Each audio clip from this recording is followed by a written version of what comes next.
4 years later, the state of this nation is very different.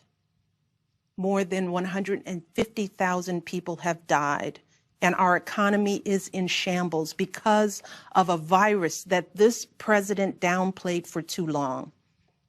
It has left millions of people jobless. Too many have lost their health care. Too many are struggling to take care of basic necessities like food and rent. Too many communities have been left in the lurch to grapple with whether and how to open our schools safely.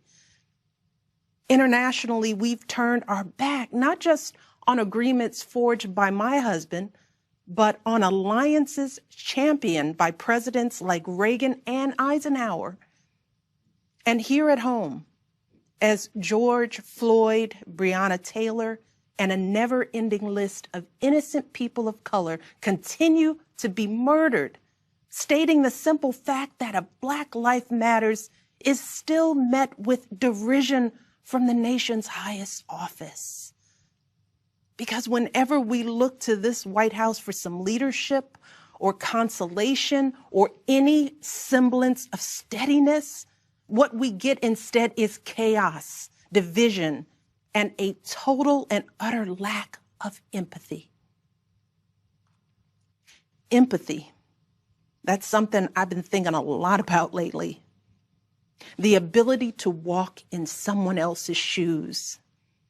The recognition that someone else's experience has value too. Most of us practice this without a second thought. If we see someone suffering or struggling, we don't stand in judgment, we reach out. Because there, but for the grace of God, go I. It is not a hard concept to grasp.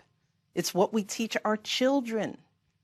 And like so many of you, Barack and I have tried our best to instill in our girls a strong moral foundation to carry forward the values that our parents and grandparents poured into us. But right now, kids in this country are seeing what happens when we stop requiring empathy of one another.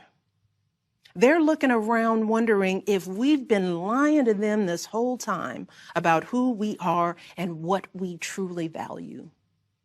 They see people shouting in grocery stores, unwilling to wear a mask to keep us all safe. They see people calling the police on folks minding their own business just because of the color of their skin. They see an entitlement that says only certain people belong here. That greed is good and winning is everything, because as long as you come out on top, it doesn't matter what happens to everyone else. And they see what happens when that lack of empathy is ginned up into outright disdain.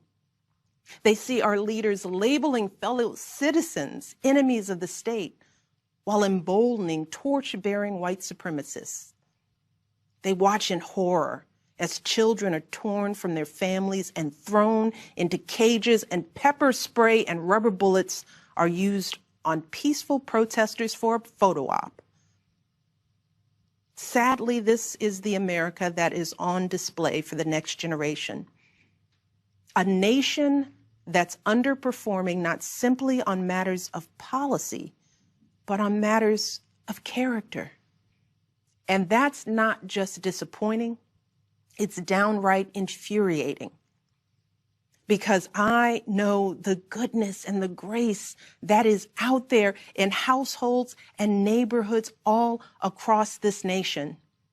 And I know that regardless of our race, age, religion, or politics, when we close out the noise and the fear and truly open our hearts, we know that what's going on in this country is just not right. This is not who we want to be.